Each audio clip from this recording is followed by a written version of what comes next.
Well, good morning, everyone. Thank you so much for being at the Board of Directors meeting for the Sewage and Water Board of New Orleans. At this time, Ms. Yolanda, I'll turn it over to you for roll call.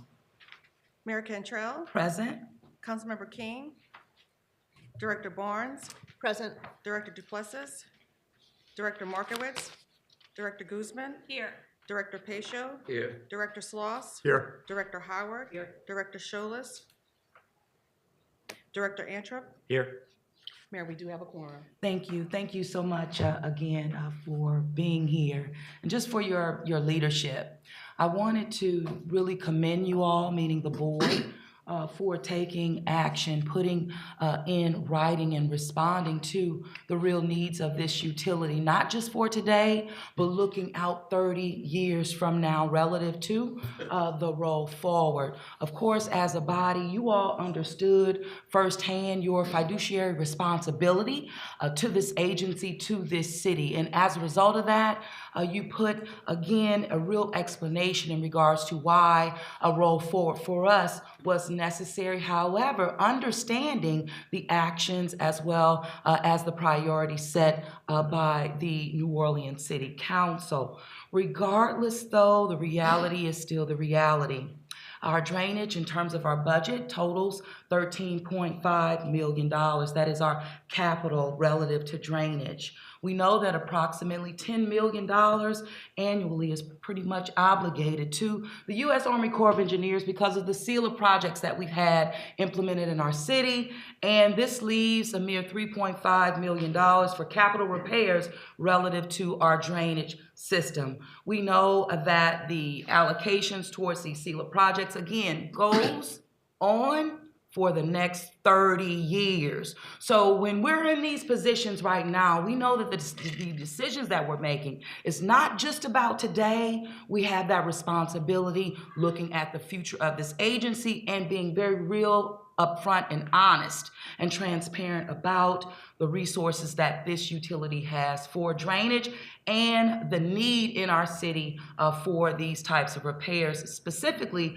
and I'm looking at Ron Spooner, I'll give you the trivia. You know, I always ask you when we're breaking ground and improving drainage in this city, you give the trivia. We're from 1906. I mean, it's unbelievable the amount of work that needs to be done relative to the lack of routine maintenance and the like, and upgrades just through over decades. And neither one of us, we're responsible for where we are today, but we've taken the responsibility to accept the realities and move this utility forward. And so for that, I say thank you so much. I also want to give a real thanks to just the staff, our employees. We're only as good as the people who are on the ground doing the work. I want to say thank you to Grace. Grace, we asked in a very short order. I wanted to turn something around to be prepared for our governor-elect and those serving on his council for New Orleans, and of course for the state of Louisiana.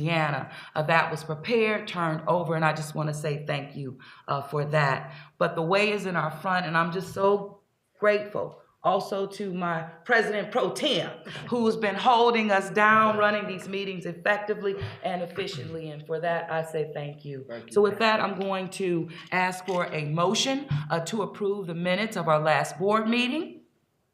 So moved. We have a motion, Director Howard. We need a second. Seconded by Director Barnes. Any questions? All in favor?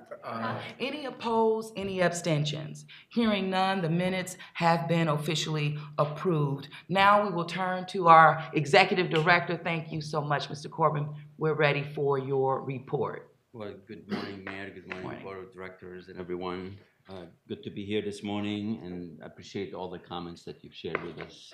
They're spot on, and I couldn't agree more with you about the leadership of this board and their engagement and realizing the need for the city. So I have a brief update for you, key updates. We're starting with the pumping and power, a fairly typical state. We fix some equipment, another piece of equipment breaks. Currently we have T5 that's down. Luckily T4 which was down for a while, is back up now. So it's going to be a fairly typical situation for us for next year and a half until the power complex is commissioned, which is progressing very nicely on both ends. Entergy's piece is well on its way to be commissioned early next year. Our many parts on our side also are tracking very well. We have two key contracts that will be bidding out this year. One hopefully we are opening bids by November 27th, and one will be on the street shortly after that. Those would be the cables and the installation of that, as well as the installation of the key equipment that have been manufactured and waiting to be installed. So a lot of exciting things happening, and again, tracking very well. It's on the 93, the 6 that are out, where are they? The drainage pumps. That's been kind of the Norm. back and forth. We run between 93 to about 95. I mean, nothing critical or alarming. In most cases, maybe we'll lose some redundancy in a particular place, but I know Ron and his team work very hard on bringing as many of those. I mean, at one point we were close to 98, maybe even 99, and just the nature of and the age of our equipment, but we're not concerned. But nonetheless, we want to be in a better place than 93. I just wanted to share some experience I just had this week. Attended the One Water Summit in Tucson. That's where the majority of the national organization associations representing the water sector, whether it's drinking water, wastewater, drainage, and many other related issues. A lot of funders, a lot of advocates.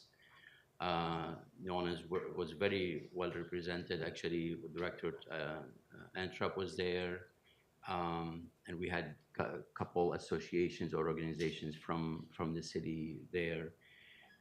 Couple key takeaways from there. I had the opportunity to sit down face to face with key EPA officials and explain our saltwater intrusion issue, other needs. Set up a meeting in DC in a couple of weeks to make a case, and I challenged them by making the case that the federal government was ready to write us a check for an interim solution for the water intrusion with like minimal questions asked, because it's a legitimate crisis. We had legitimate alternatives to mitigate. But then when we talk about a permanent solution, it's much tougher conversation. So trying to bridge, the two key partner agencies, whether it's FEMA or EPA, and see how we can creatively, navigate through their separate funding, maybe bring the core to the conversation and find a way to fund maybe non-traditional approach, but maybe fund our long-term solution, meaning a new water purification plant. So it's ongoing. We're very excited. The other issue that came up, and there was very perfect alignment about the LIWAP, which was the pilot program that was created during COVID to help customers who are in need and who are falling behind. As you know, with the help of Total Community Action, we were able to capture about $1.4 million on behalf of our customers that made it to us. But that was a one-off, like a pilot. And there's a serious conversation about pushing hard to make that permanent, such as similar to what the mostly private energy, like power and gas, have enjoyed for years, for decades. So that conversation is happening, and I think it's looking hopeful. And we're gonna try. Obviously, we're aligned with them, and we want to make sure that if there is that funding that we are obviously beneficiary of that on behalf of our customers who are challenged, who literally cannot pay their bill. We talked about PFAS, we talked about debt service line replacement, we talked about all variety of issues that are impacting all of us across the nation, and it's very, very well worth attending and participating in. Just a quick update on the saltwater intrusion. As many of you know, the threat is diminished significantly, so we don't feel like there is any imminent danger or compromising of our water intake. One thing that is for sure is we learned a lot of good lessons, and we feel we'll be much, much more ready to tackle it if it happens or when it happens again. We're probably a good month and a half more ready, because we know what we need to do. Even the contracting community is not well aware of what the expectations and what those would look like. So if that's a silver lining that we're enjoying from that. And again, emphasizing the attention we got and the ongoing conversations we're having with all federal agencies that are potential helpers or funders for that project that we're talking about. As you alluded to, Mayor, we've highlighted the fact that our need is much greater than available funding. We did the responsible thing. I know it was not an easy decision.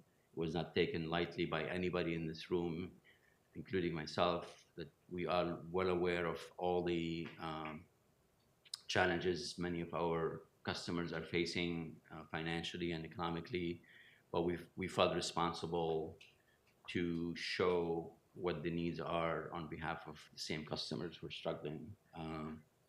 While the forwarding of the millage is not possible at this time, we feel that this prompted the need and awareness that other approach to funding drainage has to be addressed, and I'm gonna call it as it is, the stormwater fee. It seemed like there's enough appetite out there or willingness to have that conversation, because it would bring fairness, equity, and significant increase in funding what is extremely underfunded program.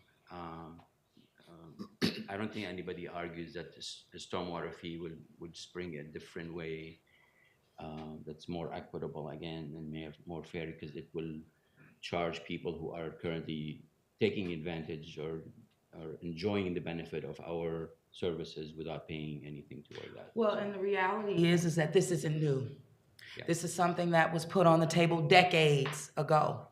But it's also an example of when you don't act, what happens. The problem doesn't go away. It only becomes more of a significant problem for our customers, for this city and this agency. We need it. Right. So I just wanted to say that, because again, it's not new, but if we fail to act now, then again, we're not setting this city up for success relative to its utility. Right. And to that point, so Madam Mayor, none of this is getting better. I mean, everything is getting worse and worse by the day. I mean, a picture of a canal that has probably 3-4 feet of sedimentation that's taking capacity away from conveying water. That's sediment. If we don't clean it, it's just going to continue to get worse and worse, diminishing the capacity of a canal, and we're not going even to meet the standard, the 1 inch per hour, if that canal continues to be filled with sediments. It's just it's a very logical and real issues that we're facing. These pipes up on the top are not going to get less rusty. They're going to continue to erode and degrade, and it's just it is what it is. Yes, and no action, again, regardless of who the executive director is, who the board members are, who the mayor is, who the city council is.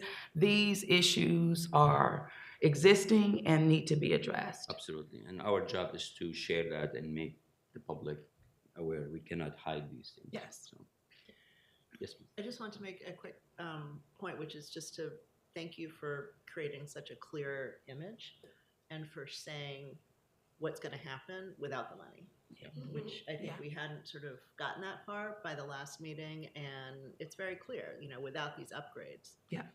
Things like that. So I just think this is the way we need to communicate moving forward Right. about what happens if we're not able to invest. Right. Thank you.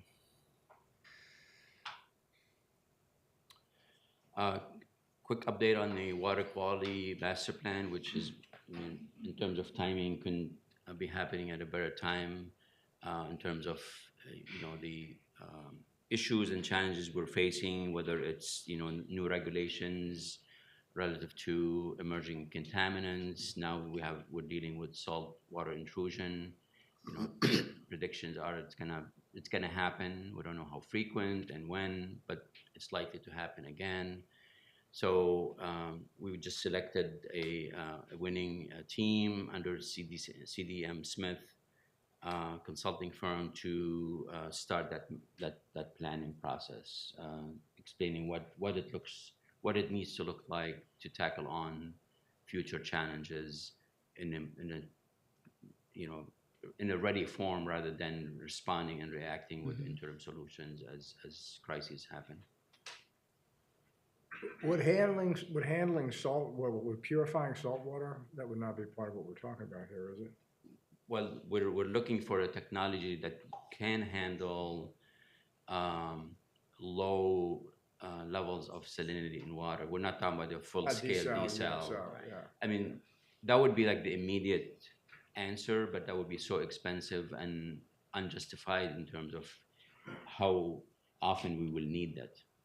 It's an extremely expensive Right. technology if you live on a That's the fault. question, because I think that there's some thinking that we can change the filters and then we'll be able to handle salt water. That's not the case. Not like that. Right. Well, I mean, No, if that was the case, we would have. we've done it. If it was that simple, Yeah. and I think, simplifying these challenges in terms of just oversimplifying is a problem. It's a disservice to the public.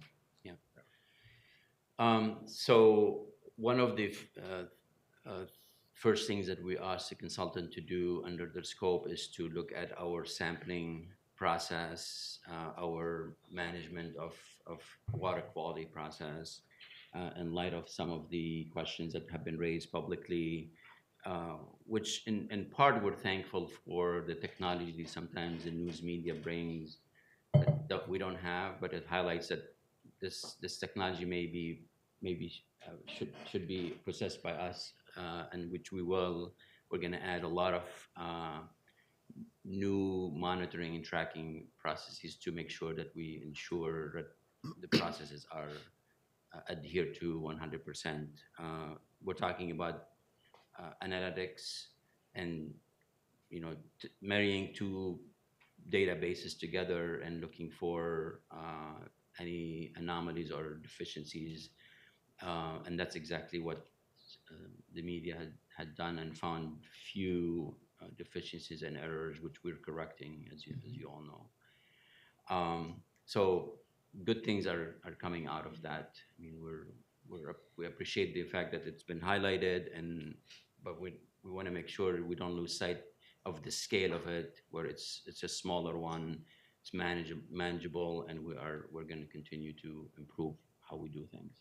So,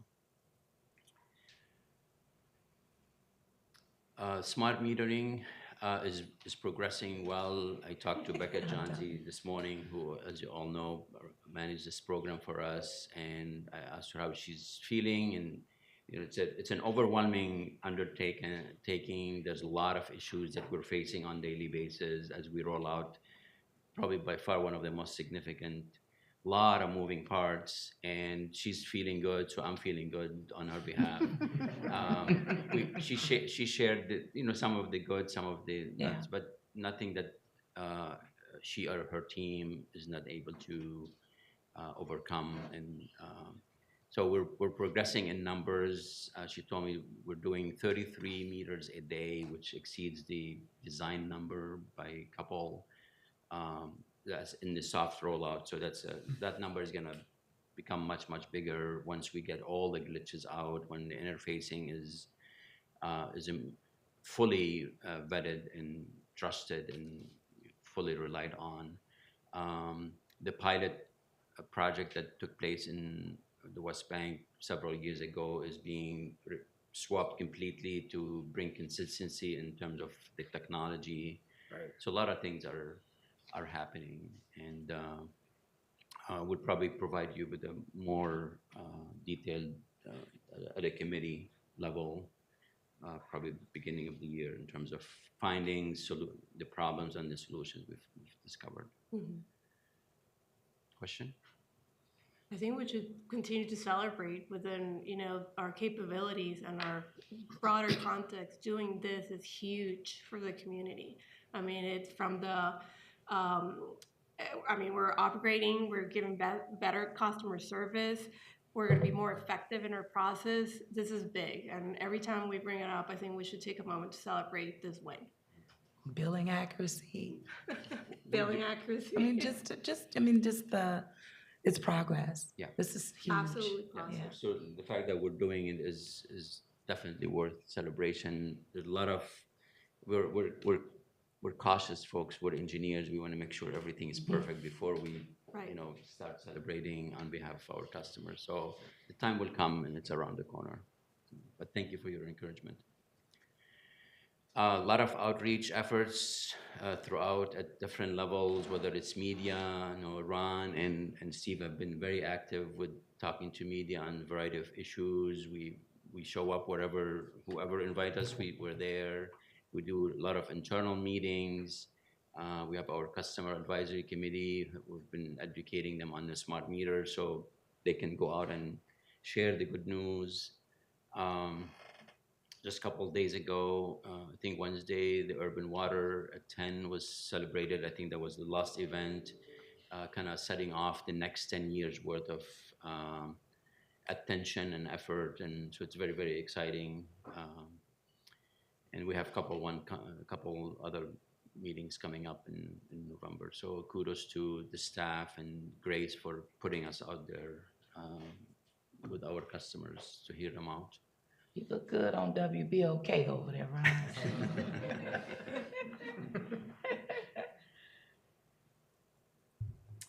And lastly, talk about the payment restoration. It's progressing well.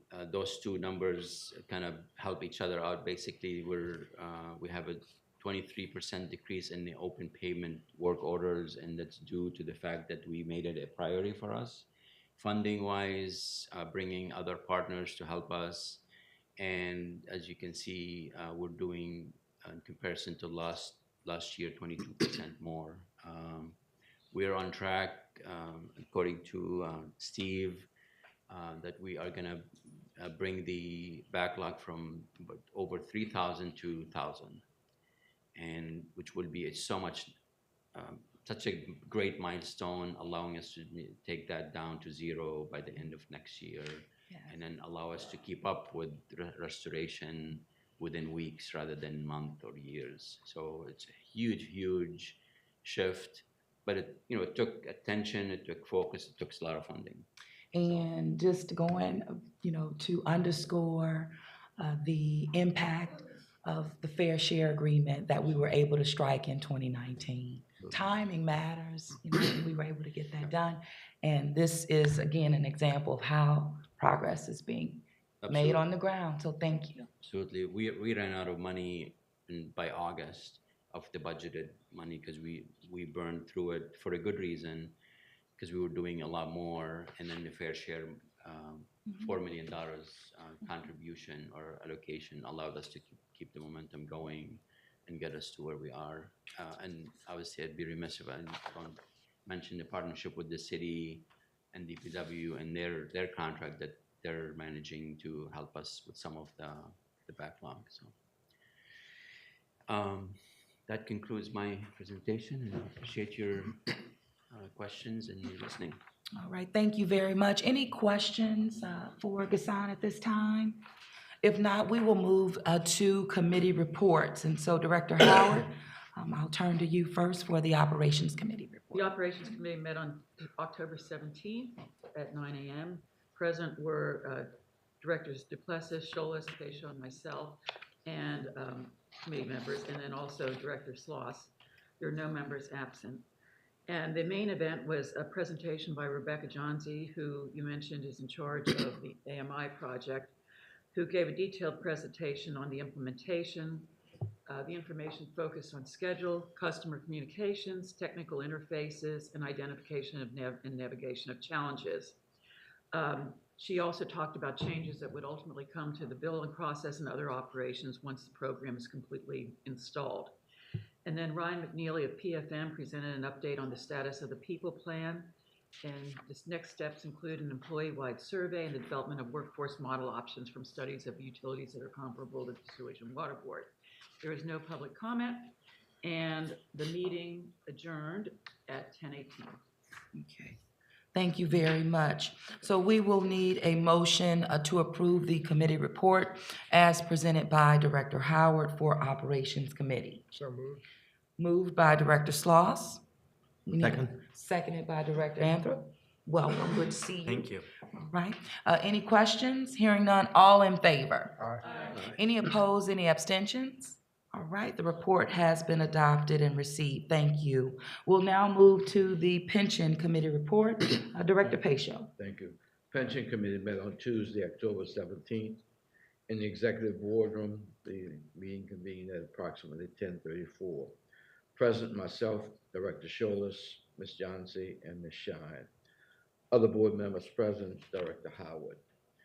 The presentation items, Mr. Kwaku Obed of Marquette Associates Incorporated provided an update on the executive summary of the September 2023 market performance and asset allocation transition plan. Also presented was a comprehensive summary of the manager's responses for real estate, private equity, infrastructure, asset classes. Based on the manager's responses, the committee requested in-person interviews to help with the selection process, and those interviews will be conducted this coming Monday. Information items were received. We did not have any public comment, and no further business being discussed. Motion to adjourn was made, and the meeting ended at approximately 12:10 p.m. Thank you. Fourth. Thank you so much, and thank you for your continued leadership with this committee. We need a motion to approve. So moved. Moved by Director Barnes. We need a second. Second. Seconded by Director Grossman. All in favor? Aye. Any opposed, any abstentions? Okay, hearing none, the report has been adopted. Next, we will have Finance and Administration. Director Sloss. Thank you, Madam Mayor. The Finance Administration Committee met Wednesday, November 8th, the executive boardroom at approximately 9:05. Present were myself, Directors Howard, Pacho, Markowitz, absent was Director Guzman. We had our normal presentation. Mr. Gray Lewis, CFO, gave us an update on the September financial results.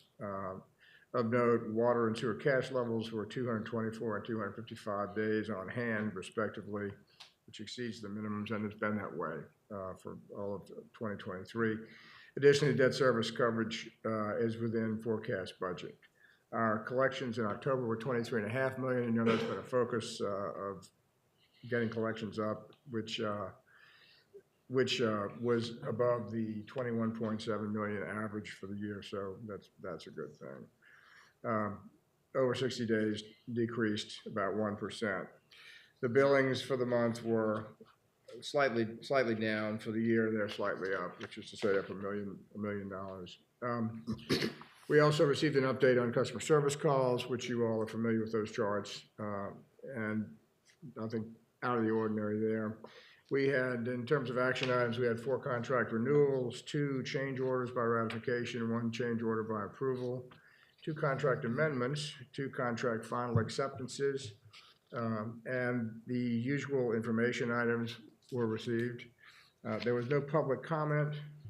And that being the case, we adjourned at about 10 a.m. Very good. Is that what it says? 9:34 a.m. I didn't have the last page. I'm sorry. No guessing. I made it up. Don't do that. I apologize. We adjourned at approximately 9:34 a.m. I'm being made a liar right here. And that's my report, Madam Mayor. Thank you so much. Hey, we check it out and get it straight. That's Yeah. what we do. So thank you so much, Director Sloss. We have to officially adopt the Finance and Administration Committee's report. I need a motion. So So moved. moved. No? Okay, moved by Director Anthrop. We need a second.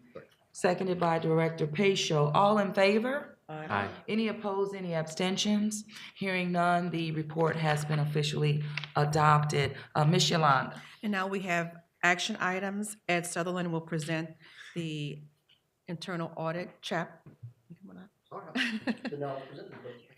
Yes.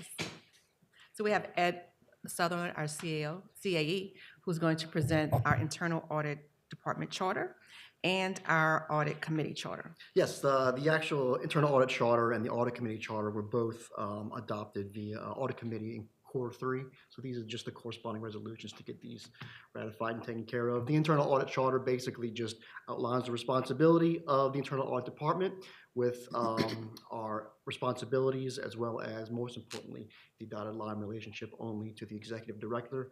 I directly report to only the audit committee.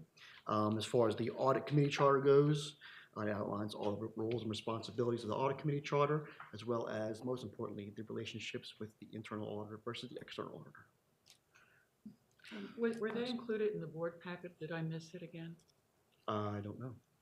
I have hard copies if you want one, but they were Well, all. I don't want to be approving a resolution without, Oh, so No, it was approved. they previously came to the board, and then I Okay, believe so a what- board but- member requested to review them again. They were reviewed, they went back through the audit committee, and now they're being presented back to That's the, been, We oh, had- that's to the about vote. 2 months Huh? now. Yeah. If I remember, we had a lot of edits. We had not Yeah. some edits to it. but was it in the board packet? That's my question. Tanyelle, In this was it last the board packet, it was in mine. It was. Yeah. Tanyelle said it was in the last board packet. It was in this board packet. This board packet. This board packet, yes. And we can take those individually. So we'll need a motion to approve Resolution R-121, 2023, authorizing adoption of internal audit department charter. Okay. Motion has been made by Director Pacho. We need a second.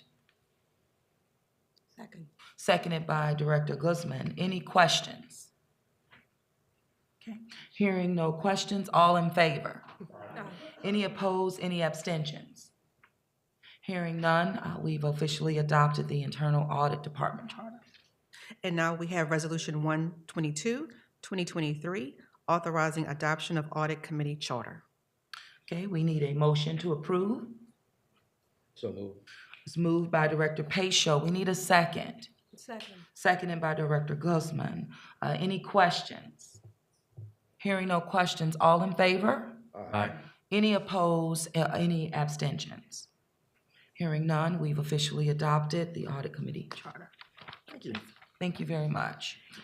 Ms. Yolanda. And now we have Resolution R-124, 2023, amendment of Article 6, Section 10 of the Sewage and Water Board New Orleans bylaws relative to the Plumbing Conference Committee. So the Plumbing Conference Committee needs to be reconstituted due to the fact that there's been a reorganization of the plumbing department. The plumbing department has now moved from the General Superintendent's office to the Chief Customer Service Office, as well as the fact that we have had an evolution of the plumbing regulations, which now encompass more regulatory environmental matters. So we're actually adding persons from the Chief Customer Service Office, as well as an Environmental Affairs Chief, as well as someone from the General Superintendent's Office to be on the Plumbing Committee. Because our bylaws require that the resolution be presented and then voted on at the next board meeting, this is just presentation of the resolution, and there's no action required at this time, Mayor. And we'll vote at the December board meeting. Yes. So now we're ready for our corresponding resolutions. Oh, you have a So question? actually, does that mean, this is a tiny thing, but should the agenda be revised, or should, this is not an action item? Well, we'll just have to, we can do a motion to defer to the December board meeting. Right. It We just ju- comes under action items on the agenda is all I'm saying, which is not, doesn't sound like. Correct. So we can, we can defer. I've never We can been. do- The confidential information item. Correct. Yeah, Yes. defer to next. So we, for technical purposes, Mayor, we can ask for a motion to defer Resolution 124, 2023 to the December board meeting. All right, motion to defer is needed. So moved. Moved by Director Sloss, seconded by Director Howard. Any questions? Okay. This matter has been deferred to our next meeting. Thank you. Ms. Yolanda. And now we have corresponding resolutions, and we can take those in global, Mayor. Thank you very much. So, motion, you're going to read the resolution. So we have corresponding resolutions, contract award renewals, Resolution R-147, 2023, R-114, 2023, R-115, 2023, R-32, 2023, R-108, 2023, R-119, 2023, R-133, 2023, R-134, 2023, R-113, 2023, and R-120, 2023. Thank you very much. As I read in the record, we have motions that we can approve global, and I need a motion. So moved. Moved by Director Howard. I need a second. Seconded by Director Barnes. Any questions? Hearing none, all in favor? Aye. Any opposed? Any abstentions? Okay. The resolutions, the motions, and corresponding resolutions have been adopted fully. So thank you very much.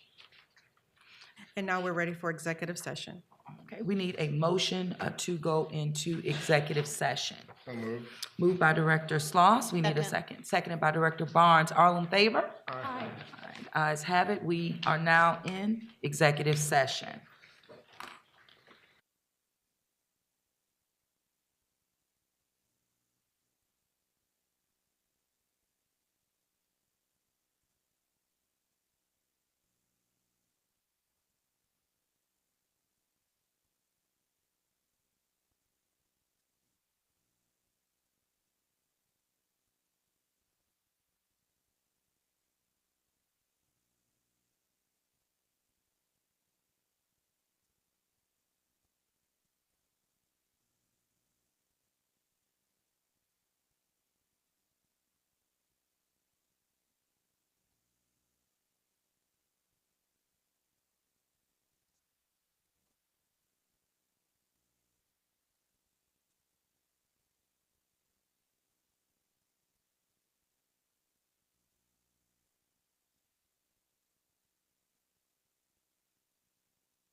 This really gets you going.